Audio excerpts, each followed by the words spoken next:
यहाँ पे अभी थोड़ी देर पहले तक बड़ा जोश था और बड़ी शोर और गलाबा था। उसमें एक तो गिरोह था कि जो वो मोदी मोदी के नारे लगाते हुए पोस्टर्स पकड़े थे, बैनर पकड़े थे और खासे जोशीले अंदाज में, और सब वो अपना झंडा अमेरिका का और इंडिया का छोटे छोटे पकड़े हुए थे और उन्हीं के साथ बिल्कुल सेपरेट कर दिया था पुलिस जो है यहाँ। और ये पूरा इलाका है यूएन के बिल्कुल सामने, तो ये प्रोटेस्ट की जगह ही होती है यूजुअली जब करते हैं प्रोटेस्ट लोग।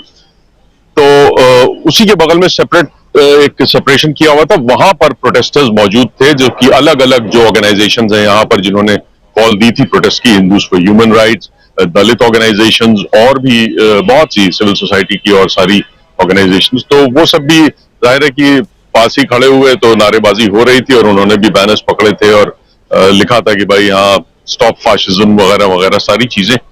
तो ये माहौल है यहाँ पर, अभी खत्म हुआ है इसलिए आपको सन्नाटा दिख रहा है। अभी कुछ लोग रैप कर रहे हैं, अपना झंडा उंडा लपेट के निकल रहे हैं सब।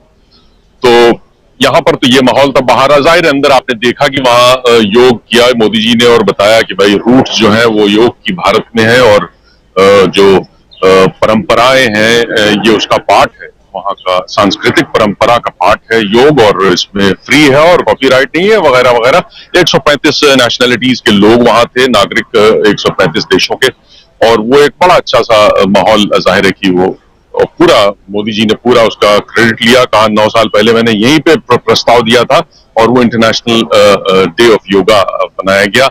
और तो इस तरह की तो ये एक पब्लिक पहली कह लें आप रैली उनकी एक हो गई इस तरह। लेकिन यहाँ पर जाहिर है कि कल भी इन्होंने बड़ी अहम मुलाकातें की। राजीव जी यहाँ पर जो पहुंचे हैं दोपहर में 20 जून को लोकल स्थानीय समय अनुसार, तो यहाँ उसके बाद उन्होंने एक के बाद एक बड़ा लग रहा था कि भाई पहले से सेट किया हुआ ये सारी चीजें, और वो बिल्कुल लग रहा था कि जैसे अगर आप इजाजत दें तो बिल्कुल राहुल गांधी का मैंने चूंकि कवर देखता रहा, फॉलो करता रहा, कवर किया, तो लग रहा था वो एक एक मीटिंग का जवाब दे रहे थे।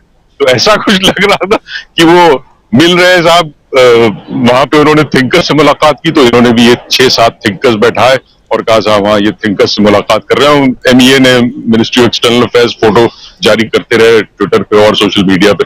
उसके बाद फिर साहब वहां स्टैनफोर्ड यूनिवर्सिटी गए थे वो, तो लगा कि साहब कैलिफोर्निया स्टेट यूनिवर्सिटी के वहीं पे जो एक चांसलर हैं प्रदीप खोसला साहब, तो मुलाकात की उन्होंने, तो ये उसका जवाब लगा। ये जो ऐसे मैंने देख रहा था कि मैं उसको कनेक्ट कर रहा था, तो मुझे यही पिक्चर लग रही थी। और फिर साहब कुछ थिंकर्स के अलावा कुछ जो टेक्नीशियन, वो हाई टेक वाले जो टेक्नोलॉजी के लोग, अब वो समझ में आया कि अच्छा राहुल गांधी आर्टिफिशियल इंटेलिजेंस के वो पूरी एक टेक्नोलॉजी के ग्रुप से मिले थे। तो उन्होंने यहाँ जाहिर है कि लोगों से मिले और स्पेस वालों से मिले, और उन्होंने कहा कि भाई आप आए इंडिया में, मेक इन इंडिया हो रहा है पूरा कार्यक्रम, और आके अपनी फैक्ट्री लगाएं, कंपनी लगाएं, जो भी है यहाँ काम करें जाके, बहुत अच्छा माहौल है। तो सबने कहा हाँ भाई बहुत, और उसमें सबसे अहम तो एलॉन मस्क साहब थे। अब टेस्ला इतनी बड़ी कंपनी है, उसको जाहिर है उन्होंने बड़े खुशी उठाए, उन्होंने कहा हाँ साहब मोदी जी का तो मैं फैन हूँ और उन्होंने बड़ा अच्छा काम कर रहे हैं देश के लिए, और उन्होंने कहा वक्त लगेगा मैं टेस्ला वहां पे सेटअप करूंगा, जितनी जल्दी हो सका ह्यूमनली पॉसिबल मैं करूंगा। तो ये सारा माहौल रहा है। तो ये अगर मैं ऐसे ही कंपैरिजन कर रहा था तो मुझे थोड़ा बहुत ही जी। फनी सी फीलिंग आ रही थी कि ये क्या पूरा 2024 का चुनाव का कैंपेनिंग का जवाब हो रहा है, क्या क्या है ये, तो इस तरह की फीलिंग आई। आपने कैसे देखा मुझे नहीं मालूम। जी, बिल्कुल, बिल्कुल। रिजवी साहब, एक बहुत कॉम्परेटिव आप यहाँ पे रिपोर्टिंग कर रहे हैं, बहुत शानदार बात आप रख रहे हैं कि राहुल गांधी को काउंटर करने की कोशिश कल से हो रही है। और राहुल गांधी ने, और यही सवाल लेके आना भी चाहता था आपके पास, कि राहुल गांधी जो पहले जा करके और वहाँ 10 दिन रह करके अमेरिका में, क्या आपको लगता है कि अब ट्रक की सवारी भी करने वाले हैं क्या प्रधानमंत्री नरेंद्र मोदी? क्योंकि उन्होंने ये भी की थी। जी नहीं, ये वाकई बहुत इंटरेस्टिंग है। वो मुझे नहीं लगता कि मोदी जी कोई ऐसी ट्रक की सवारी कोई अभी प्लान में तो नहीं है उनके शेड्यूल में। और जाहिर है कि प्राइम मिनिस्टर हैं तो वो अलग उनके कंसिडरेशंस होते हैं और सिक्योरिटी के भी मामला होते हैं, तो मुझे तो लगता नहीं पहले से बता दिया जाता है ऐसे मामलों में तो। लेकिन ये जरूर है कि जैसे राहुल गांधी की अगर बात करें, और ये कंपैरिजन की बात होगी चूंकि ये एक इलेक्शन ईयर है, 2024 सबके जहन में है, और वहां पर जो भी हालात हैं यहाँ पर पूरा मोदी जी के लिए माना जाता है कि वो पूरे जहन से चलते हैं कि भाई इलेक्शन में क्या सही रहेगा, क्या ऑप्टिक्स सही रहेंगी, वीडियो कैसा बनेगा कैंपेन में, ये सब वीडियो यूज होंगे सोशल मीडिया वगैरह। तो वो यही बना के पूरा जहन लगता है चलते हैं, और जाहिर है कि प्रूवन है ये, आप देखें तो वो लगता है परपेचुअली वो कैंपेनिंग मोड में रहते हैं, पूरे साल कहीं ना कहीं कैंपेनिंग। तो वो यही यहाँ पर भी वो लग रहा है एक पूरा कैंपेनिंग का मोड चल रहा है। अब राहुल गांधी साहब गए नेशनल प्रेस क्लब, तो अब नेशनल प्रेस क्लब क्या मोदी जी फॉलो करते हुए जाएंगे? चले, उनको तो न्योता मिला था, वॉशिंगटन पोस्ट एडिटोरियल बोर्ड से न्योता मिला था राहुल गांधी को, न्यूयॉर्क टाइम्स एडिटोरियल बोर्ड से न्योता मिला था, फिर नेशनल प्रेस क्लब न्योता मिला था, गए और उन्होंने वहां कई लोगों से मेरी बात हुई जो इस तरह के थिंक टैंक्स में भी थिंकर्स और पॉलिसी मेकर्स के साथ, उन्होंने जो इन्फ्लुएंसर्स जो हैं उनके साथ जो मुलाकातें की, तो ये बताया लोगों ने कि वो ये नहीं कि संवाद कर रहे हो एक तरफा। उन्होंने कहा कि भाई वो चुप बैठे थे और उन्होंने कहा आप लोग सवाल पूछें, और जो सवाल किया जाता था वो उसका भरपूर अंदाज में जवाब देते थे। और वहां के लोगों का कहना था कि भाई लोग बड़ा इम्प्रेस हुए, बड़ा खुश हुए कि इस शख्स ने तो बहुत ही सही अंदाज में खुल के बातें की। अच्छा, ये भी उन्होंने कहा कि भाई वॉशिंगटन पोस्ट एडिटोरियल बोर्ड में उन्होंने कहा आप इसको जो है प्राइवेट रखिएगा, ये इसको ऑफ द रिकॉर्ड रखें तो खुल के बातें होंगी। तो इस तरह की भी बात, तो वो सब चीजें, तो मुझे नहीं लगता कि मोदी जी प्रेस कॉन्फ्रेंस तो जाहिर है हिस्ट्री नहीं रही है, उन्होंने नहीं की है, अभी शेड्यूल में भी नहीं है, बल्कि व्हाइट हाउस से पूछा गया जॉन किर्बी साहब से कि क्या आप इस तरह का कुछ देखते हैं, प्रोग्राम है प्रेस कॉन्फ्रेंस का, ये दो डेमोक्रेसीज की बात हो रही है यहाँ। तो उन्होंने कहा नहीं, अभी तो इस मामले में कोई प्रोग्राम नहीं है, लेकिन आपको बताएंगे और कोशिश जारी है। ये उनका कहना था कि कोशिश जारी है। इससे पहले ये होता रहा है कि वो साफ मना कर दिया जाता है रिपोर्टर्स को कि नहीं, वो क्वेश्चंस नहीं लेंगे और हम लोग बस आएंगे, दोनों एक खड़े सवाल होंगे, आपसे बातें जरूर करेंगे। जानना चाहूंगा, थोड़ा रोकना चाहूंगा, एक सवाल कि इंडियन डायस्पोरा से राहुल गांधी भी मिल के आए और अभी ये भी प्रधानमंत्री नरेंद्र मोदी भी मिल रहे हैं, बातें हो रही हैं, मिलेंगे ही, अभी उनका कार्यक्रम भी है। तो ऐसे में अब क्या चेंज दिखता है आपको? जो विरोध हो रहा है, विरोध करने वाले कौन लोग हैं, और राहुल गांधी के पहले और राहुल गांधी के पहुंचने पे और अब प्रधानमंत्री नरेंद्र मोदी के पहुंचने पे, चूंकि आपका एक लंबा वक्त गुजरा है, 20 साल से ज़्यादा का वक्त हो चुका आप जब यूएस में हैं, तो क्या कुछ चेंज देख रहे हैं पिछले 20-25 दिनों में? जी, जैसे मैंने राहुल गांधी साहब की जो वो पूरा टूर था उस जमाने में भी मैंने कहा था ये कि भाई इससे पहले भी आते रहे हैं नेतागण और राहुल गांधी खुद आते रहे हैं, तो जाहिर है कि उसमें ये जमीन आसमान का फर्क था। जो उनको रिस्पांस इस बार मिला है वो पहले नहीं होता था खुद उनके लिए, और इससे पहले जो भी और नेता आते थे तो इस तरह का नहीं होता था। जैसा कि मेगा इवेंट्स, आप मैडिसन स्क्वायर गार्डन हो या हाउडी मोदी हो या और जगह पे जो इन्होंने बड़े बड़े मेगा शोज थे मोदी जी ने किए थे, तो वो सारी चीजें वो एक तरफ थी। तो उसी 2014 से बेंचमार्क अगर बनाए तो उसके बाद भी सिवाय मोदी जी के कोई ऐसा अट्रैक्ट नहीं करता था। लेकिन इस बार जो राहुल गांधी आए हैं तो एक अलग ही माहौल था, और उनके लिए रिस्पांस इस कदर अच्छा था जो कि काबिल यकीन नहीं था, इस हद तक कि भाई पहले तो आते थे तो कुछ भी इवेंट तक छोटे मोटे हो जाते थे ऐसे। अब इस वक्त ये था कि भाई उनके इवेंट्स में लोग ऐसे, मेरी बात हुई कई लोगों से जो कि वो कहते थे कि भाई हमने तो मोदी जी को सपोर्ट किया था 2014 में, और अब जो है वो हमने 2019 के बाद से हमने कहा नहीं भाई ये तो सही नहीं है। और अब वो बाकायदा पट्टा लगाए हुए जो स्कार्फ होता है, राहुल गांधी की फोटो लगी और खुशी खुशी पूरी फैमिली के साथ आए और जा रहे हैं। तो ये माहौल था। एक दो नहीं, मुझे कम से कम 5 लोगों से तो मैंने इस तरह बात की वहां। तो इससे हम अंदाजा लगा सकते हैं कि किस तरह से शिफ्ट दिख रहा है। और जो ऑर्गेनाइजेशन की बात की, तो जाहिर है यहाँ पे जो बड़े एक्टिव ऑर्गेनाइजेशन हैं ह्यूमन राइट्स की हो या उसमें हिंदूज फॉर ह्यूमन राइट्स बहुत लीडिंग रोल है, दलित ऑर्गेनाइजेशन हैं, कुछ मुस्लिम ऑर्गेनाइजेशन हैं, सिख ऑर्गेनाइजेशन हैं, ह्यूमन राइट्स की जो सोशल सेक्युलरिज्म एंड डेमोक्रेसी की बात करते हैं इंडिया में, तो वो सब से रिलेटेड ऑर्गेनाइजेशन और यहाँ की अमेरिकन ऑर्गेनाइजेशन। उसके साथ आपने देखा कि 75 के करीब सेनेटर्स और कांग्रेसमैन, उन्होंने लेटर लिखा है बाइडेन साहब को कि भाई आप, ऐसा है कि ये सब वैल्यूज हमारी हैं और मैं बहुत इंपॉर्टेंट है हमारा इंडिया पार्टनर, स्ट्रेटेजिक पार्टनर, हम चाहते हैं कि बहुत अच्छे ताल्लुकात बने। लेकिन हम ये भी चाहते हैं कि जो हमारे जो प्रिंसिपल्स हैं, हमारे जो उसूल हैं, कोर वैल्यूज, वो democracy, human rights, freedom of speech, इन सब पे भी आप बात कीजिए उनसे जरूर। तो इस तरह का भी एक प्रेशर उसमें क्रिस वैन हॉलन सीनियर सेनेटर हैं, काफी उनका तजर्बा है, वो भी हैं, और प्रमिला जयपाल भारतीय मूल की हैं, वॉशिंगटन स्टेट से कांग्रेस वुमन है, तो इन्होंने लीड किया है दोनों ने, और उसमें 75 के करीब सेनेटर्स और कांग्रेसमैन दोनों। तो इस तरह से जो माहौल जाहिर है कि बन रहा है, तो उसमें आप देखें, कोई पेपर उठा लें, न्यूयॉर्क टाइम्स, वॉशिंगटन पोस्ट, और भी अभी अभी एक थोड़ी देर पहले एक स्टोरी आई, उसमें उन्होंने कहा भाई बाइडेन को सब ये कह के कर रहे हैं, खींच रहे हैं कि भाई आप ये जो है डेमोक्रेसी और ऑटोक्रेसी का डिफरेंस बताते हैं। जब आप बात करते हैं मसलन चाइना की या और भी, आप कहते ही ये हैं कि भाई अब ऑटोक्रेसी और डेमोक्रेसी के बीच में जंग है, और हम जो है डेमोक्रेसी के साथ खड़े हैं और हम अपने पूरे ऐलान रहे हैं। तो न्यूयॉर्क टाइम्स में यही लिखा है कि भाई आप किस मुंह से ये कह रहे हैं, जब आप यहाँ पर ऐसी बातें कर रहे हैं और फिर इस तरह जो इंडिया में हो रहा है और कुछ कहने भी आ रहे, तो आप ऐसा कीजिए कि ये सब मुद्दे भी उठाइए उनके साथ। हमारा बहुत, आप यूएस का बहुत इंपॉर्टेंट एलाय है, स्ट्रेटेजिक पार्टनर है। तमाम कंपल्जन्स आपके सही हैं कि वो होते हैं, पॉलिटिकल कंपल्जन्स हैं, मजबूरी है, स्ट्रेटेजिक पार्टनर चाहिए चीन की वजह से, चीन को रोकने के लिए उस इलाके में।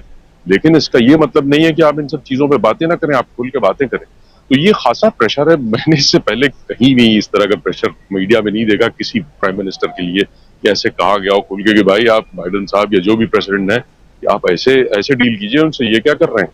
इंडिया के बारे में कम से कम ऐसा मैंने पहले प्रेस में नहीं देखा। और दूसरा ये भी कि दो कांग्रेस विमेन जो हैं, रशीदा तलीब और एक इल्हान उमर, इन दोनों ने कहा बॉयकॉट कर रही हैं वो कांग्रेस में जो एड्रेस है मोदी जी का। उन्होंने उसमें बाकायदा बयान दिए हैं कि भाई इनका रिकॉर्ड सही नहीं है माइनॉरिटीज के खिलाफ, और ह्यूमन राइट्स और फ्रीडम ऑफ स्पीच वगैरह वगैरह सारी चीजें लिखी, और हम बॉयकॉट करते हैं, हम उनके एड्रेस में शामिल नहीं होंगे वहां। जबकि आप जानते हैं कि वो सेनेटर्स और कांग्रेसमैन सारे उस एक हॉल में बैठते हैं, जॉइंट सेशन है ये, वो जब एड्रेस करेंगे मोदी जी। तो ये भी ऐसी चीज है कि जो पहले कभी नहीं देखी गई कि इंडिया के मामले में कम से कम कोई भी आया हो। मनमोहन सिंह जी ने भी एड्रेस किया था, मोदी जी पिछली बार आए थे, 2016 में एड्रेस किया था उन्होंने कांग्रेस को। तो ये सारा, ये पहली बार यूएस कांग्रेस मेंबर्स बॉयकॉट कर रहे हैं इंडियन लीडर का एड्रेस। तो it need to be noted. तो ये मैं कह रहा हूं कि भाई ये सारी चीजें बड़ी अजीब अजीब हो रही हैं, लेकिन मुझे नहीं लगता कि बाइडेन एडमिनिस्ट्रेशन कुछ भी ऑफिशियली और पब्लिकली और बड़े जोर से कुछ कहेगा मोदी जी से इन सब इश्यूज पे, क्योंकि बहुत ही स्ट्रांग उनका ये है कि बस हमें एक स्ट्रेटेजिक वहां पे पार्टनरशिप चाहिए, और इंडिया हमारे कैंप में होना ही होना है, क्योंकि चाइना उनको कंट्रोल करना, कंटेन करना निहायत ही जरूरी है।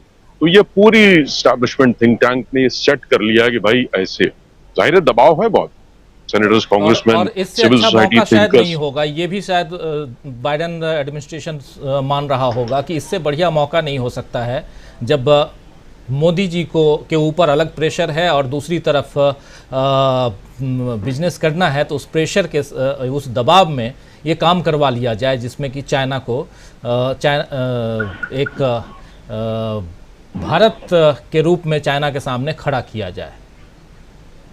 लेकिन एक बात और भी समझ, जो कि एक सवाल और रखना चाहता हूं आपके है। पास कि क्या बाइडेन एडमिनिस्ट्रेशन पर इतने सारे जो प्रेशर हैं, दबाव हैं, जो 75 से ज़्यादा, 75 के करीब सीनेटर्स के, सांसदों के, उसके अलावा भी कई अलग अलग जो ह्यूमन राइट्स के, सिविल सोसाइटीज़ के जो लोग हैं उनका, फिर खुले तौर पर विरोध वाशिंगटन डीसी से लेकर न्यूयॉर्क सिटी तक और तमाम जगहों पे जो विरोध हो रहा है, इन सब का कितना ज़्यादा असर है या असर है ही नहीं, किस रूप में इसको देखा जाए एडमिनिस्ट्रेशन पर, उस दिशा में? इधर मोदी जी तो ठीक है, झोला उठाए चले गए, लेकिन वहाँ क्या कुछ हो रहा है? देखिए, सिविल सोसाइटी का और ये इस तरह प्रोटेस्ट वगैरह है तो यहाँ पर असर पड़ता है।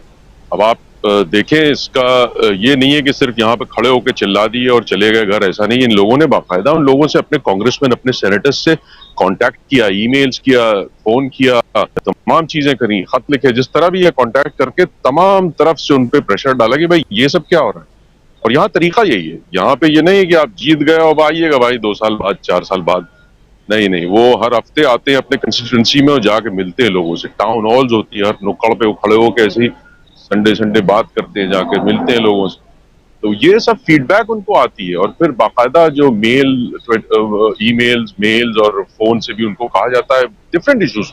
तो इस पे भी इन लोगों ने बड़ा ऑर्गेनाइज करके किया, जिसके नतीजे में आपने देखा कि 75 सेनेटर्स, कांग्रेसमैन लिख रहे हैं खत प्रेसिडेंट को ओपन लेटर और फिर बता रहे हैं इस तरह ऑर्गेनाइज करना, ये सब उसी का नतीजा है। दूसरा ये कि भाई पूरा जो पॉलिसी मेकर्स हैं, थिंक टैंक्स हैं, उनके जो तमाम मेंबर्स हैं, आप डेनियल मार्की साहब को देखिए, उन्होंने जो फॉरेन अफेयर्स में लिखा है, और यूएस इंस्टीट्यूट ऑफ पीस के हैं वो, अब पहले काउंसिल ऑन फॉरेन रिलेशंस में होते थे, तो उन्होंने यही चीज कही है कि भाई शेयर्ड इंटरेस्ट तो हो सकते हैं, लेकिन शेयर्ड वैल्यूज ना कहिए आप। इंडिया और अमेरिका के इस वक्त जो हालात हैं, शेयर्ड वैल्यूज नहीं साहब, बाइडेन साहब, ये नहीं है।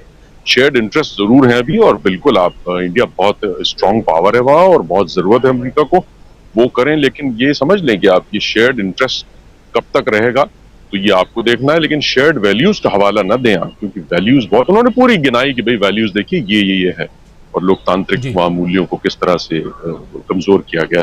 दूसरा ये कि जो जाहिर है कि कांग्रेसमैन और वो सारी चीजें तो हैं ही हैं, और मीडिया में जिस तरह से रिपोर्टिंग हो रही है, वो जाहिर है कि सब इतना हर तरफ से जो स्ट्रीट प्रोटेस्ट हो रहे हैं, तमाम थिंक टैंक वाले लिख रहे हैं, और मीडिया की नजर रहती है सारी चीजों पे, तो उन्होंने पूरा उसको एक जिसे कहते हैं कि मैरिनेट होके वो अब निकल रही हैं स्टोरीज। आप देखें तबातुर से एक के बाद एक, वॉशिंगटन पोस्ट हो, न्यूयॉर्क टाइम्स हो, यूएसए टाइम्स हो, यूएसए टुडे हो, तमाम हर तरफ एलए टाइम्स हो, तो ये सबसे दबाव पड़ता है। तो बाइडेन एडमिनिस्ट्रेशन ये कहने पे मजबूर हुआ कि भाई यहाँ रोज पूछा जाता है उनसे, व्हाइट हाउस और स्टेट डिपार्टमेंट की मीटिंग्स में, भाई इस पे पूछेंगे आप, इस पे सवाल होगा, तो वो कहते हैं नहीं, जाहिर है उनकी बैक टू द वॉल है, वो कुछ नहीं कर सकते, क्योंकि उनको एक सेट पॉलिसी लेके चल रहे हैं कि चाइना के खिलाफ हमें इंडिया चाहिए सपोर्ट, तो हम we can go only this far. उन्होंने कहा भी कि भाई हम लेक्चर देने के सूरत में पोजीशन में नहीं है, और ये इंडिया और इंडियन पीपल को तय करना है कि वो कैसा वहां पर चाहते हैं, लेकिन हाँ हम जरूर जैसे हर मुल्क से उठाते हैं अपने दोस्तों के साथ, हम उठाएंगे सारी चीजें, लेकिन पब्लिक में हम ज्यादा शायद उस तरह से नहीं कहें। ये उन्होंने बाकायदा जेक सलिवन साहब जो नेशनल सिक्योरिटी एडवाइजर है कहा उन्होंने। जी जी बिल्कुल। रिजवी साहब कुछ पूछना या जोड़ना चाहते हैं प्रोफेसर अखिल स्वामी जी? जी स्वामी जी। जी जी मैं एक प्रश्न केवल पूछना चाह रहा था, जैसे विश्व के सबसे अच्छे पत्रकार भारतवर्ष के एक पत्रकार ने पूछा था मोदी जी से कि आम आप चूस के खाते हैं या काट के खाते हैं, वैसा कोई कठिन प्रश्न मोदी जी से क्या अमेरिका में पूछा गया कि आप रोटी घी लगा के खाते हैं या बिना घी लगा के खाते हैं? क्योंकि मुझे जो राहुल गांधी से प्रश्न पूछे गए थे बड़े साधारण तरह के, जो इंटरनेशनल फाइनेंस पे, इंटरनेशनल इकोनॉमी पे, सोशियोलॉजी पे जो साधारण प्रश्न पूछे गए थे, तो क्या कोई कठिन प्रश्न मोदी जी से अमेरिकन जर्नलिस्ट ने पूछा, जैसे हिंदुस्तान में आम काट के खाते हैं या चूस के खाते हैं, पूछा गया था? जी प्रोफेसर स्वामी, अभी तक तो जाहिर है कि वो नौबत नहीं आई है कि जहां पर इनसे सवाल पूछे जाएं। तो वो एक वॉल स्ट्रीट जर्नल का तो देखा होगा आपने, एक पीस प्रशांत साहब ने जरूर देखा होगा, तो वो उसमें वो समझ में नहीं आ रहा है किस तरह का इंटरव्यू है वो अभी क्लियर नहीं है, मेरे तो जहन में अभी क्लियर नहीं है कि भाई किस तरह से इंटरव्यू सेट हुआ है, क्या किया उन्होंने, क्या पूछा, क्या कहा गया। लेकिन यहाँ पे ये है कि भाई अगर स्टेट विजिट है और फिर उसके बाद दोनों लॉन में बड़ा सा डिनर भी होगा, उससे पहले ये होता है कि भाई स्टेट विजिट है, फिर लोग सवाल ले लेते हैं, दोनों खड़े हो जाते हैं। तो इस सब पहली विजिट पे भी, इससे पहले भी ये होता था, 5 मरतबा आए हैं मोदी साहब, लेकिन एज प्राइम मिनिस्टर, लेकिन सवालात नहीं होते थे। तो इस बार भी शेड्यूल में नहीं है, लेकिन यू नेवर नो, हो सकता है कि क्योंकि बड़ी एनर्जाइज्ड है इस वक्त यहाँ जो प्रेस है, उनका ये कहना है कि भाई ये तो तरीका अजीब लग रहा है, जाहिर है उनको ये बड़ा बिजार लगता है, ये कौन सी डेमोक्रेसी है कि सवाल ही नहीं लिए जा रहे हैं। तो हो सकता है कि कोई कहीं पर चिल्ला के कुछ यहाँ के हिसाब से जो सीरियस सवाल हैं वो पूछ सकते। जी जी रिजवी साहब, आप बने नरेंद्र मोदी हैं, तो और उसमें भी जब विरोध हो रहा है मोदी जी का, वैसे में क्या राहुल गांधी को लेकर के भी चर्चा हो रही है क्या अमेरिका में, और क्या परिवर्तन आया है, कितना परिवर्तन देख रहे हैं आप? एक नॉर्मल एक पत्रकार होने के नाते मैं आपसे समझना चाहता हूं, उसका असर हिंदुस्तान पे कितना पड़ते हुए देखते हैं आप? जी बिल्कुल, ये जिस तरह से राहुल गांधी, जैसे प्रशांत अभी कह रहे थे कि वो खुल के उन्होंने बातें करी और जाहिर है कि सवाल लिए, और ये नहीं कि आप लेक्चर दे के चले गए, तो यहाँ पर वही चीज नोट की जाती। ये फ्रीडम ऑफ स्पीच का यही मामला है कि भाई आप प्रेस फ्रीडम, या आप सवालों के जवाब दीजिए, खड़े होइए, अलग अलग इश्यूज हैं बताइए, आप जो भी है जवाब दे दीजिए। तो उस लिहाज से जाहिर है कितना खुल के मीडिया इंस्टीट्यूशन से मिले हैं राहुल गांधी जब आए हैं, तो वो सारी चीजें रिकॉर्ड होती हैं, सारी चीजें जहन में हैं सबके, सारे रिपोर्टर्स जो उस बीट पे हैं या पूरा एडिटोरियल बोर्ड आप उठा के देखें, वॉशिंगटन पोस्ट और इन लोगों ने क्या, न्यूयॉर्क टाइम्स, सब एडिटोरियल बोर्ड, तो ये सारी चीजें सामने आ रही हैं। और राहुल गांधी कि जिस तरह से उन्होंने पूरी कैलिफोर्निया से लेके यहाँ न्यूयॉर्क तक आने में जितने लोगों से जैसे जैसे अलग अलग क्षेत्र के लोगों से मिले और जो जिस तरह से उन्होंने कंडक्ट किया वो सारी चीजें, तो वो सब मैटर करती है, उससे मैसेज जाता है। अब उसके बरक्स आप देखें तो साहब अब ये है कि प्लान तो नहीं है प्रेस कॉन्फ्रेंस और ना कोई ऐसा इवेंट कि वो खड़े होंगे मोदी जी और जवाब देंगे, तो वो सब तो मुश्किल लग रहा है। लेकिन ये जरूर है कि राजीव जी बहुत अहम डील्स हुई हैं दोनों मुल्कों के लिए, बड़ा ये एक मेजर प्लेयर है इंडिया, और जो ग्लोबल लेवल पे इस कदर जरूरत है और इस कदर अब अहमियत बढ़ी है कि वो चाहे रूस में मीडिएशन की बात हो रही हो, इस पे भी बात हो रही है अभी, उसके हवाले से भी अमेरिका चाहता है भाई ये अपने कैंप में करें, चाहे डिफेंस मैन्युफैक्चरिंग करानी पड़े जिससे रशियन आर्म्स कम डिपेंड हो इंडिया, और तेल का भी इसी तरह, एनर्जी का भी जो डील्स होने वाली हैं, कहा जा रहा है कि होगी कल बात इन सब चीजों पे होगी, तो ये एक बड़ी अहम चीज है जो कि, और चाइना का कंटेन करने का जो भी सेमीकंडक्टर हो, सप्लाई चेन्स हो, ये सारे इश्यूज भी चीन के मामले के हैं। तो इस पूरे मामले में इंडिया की अहमियत और state level, state to state America और इंडिया बहुत इंपॉर्टेंट अहम इस वक्त लम्हा है। लेकिन जाहिर है कि उसको अलग इस तरह करके देखना चाहिए कि भाई मोदी जी का जो रिकॉर्ड है, मोदी सरकार का जो रिकॉर्ड है, वो plus India as a state, ये सारी चीजें बहुत मैटर करती हैं कि भाई ये एक बहुत अहम चीजें हैं। जीई का जिक्र किया जैसे प्रशांत ने, कि वो पूरी आप देखें सेंसिटिव टेक्नोलॉजी ट्रांसफर हुआ है, ये कभी नहीं हुआ। मुझे याद है हम यहाँ रिपोर्टिंग करते रहे हैं हमेशा, 15-16 साल 20 कह लें आप, भारत की डिमांड रहती थी कि आप हमें टेक्नोलॉजी ट्रांसफर करने दें, ये सेंसिटिव टेक्नोलॉजी दें। हर साल यही होता था, हर विजिट में बल्कि होता था, अलग अलग ऑफिशियल्स की ये बातें चलती रहती। वो फाइनली हो गया है। ये क्यों हुआ? यही सारे जो माहौल बना है। बीका ने कहा भाई डिफेंस मैन्युफैक्चरिंग करके रशिया से आर्म का डिपेंडेंस कम करें, और यहाँ जो है सप्लाई चेन और सुपर जो सेमीकंडक्टर्स हैं इन सब के सारी यहाँ पर बनवाएं, जिसमें कि चाइना पर डिपेंडेंस कम हो, सारे यूरोप की, अमेरिका की, सारे दुनिया की। ये सारी चीजें बहुत इंपॉर्टेंट है। और जीई का जो है वो transfer, it's just mind boggling. तो वो सारी डिफेंस कोलैबोरेशन मैन्युफैक्चरिंग की, ये तो बहुत ही पिवटल मोमेंट, तो ये सारी चीजें बिल्कुल है। लेकिन वही मामला आता है कि भाई एक दो डेमोक्रेसीज की जब बात होंगी तो यहाँ पर freedom of speech, democratic values, ये सारी चीजें हवा में बातें नहीं होती। इसका मतलब है इस समाज में इसकी वैल्यू है। First amendment right, first amendment के तहत यहाँ पे आता है, पहला संशोधन किया इन्होंने अपने, यही किया कि भाई साहब right to speech. First amendment first क्यों है? उसकी अहमियत इसीलिए है कि भाई आप बोले खड़े हो के कुछ भी, चोट किसी को ना पहुंचे, किसी को तकलीफ उस तरह आप धमकी ना दें किसी को फिजिकल हार्म की, आप बोलें जो भी, जिसको कह रहे हैं वो भी जवाब दे, जो भी है, तो फ्रीडम।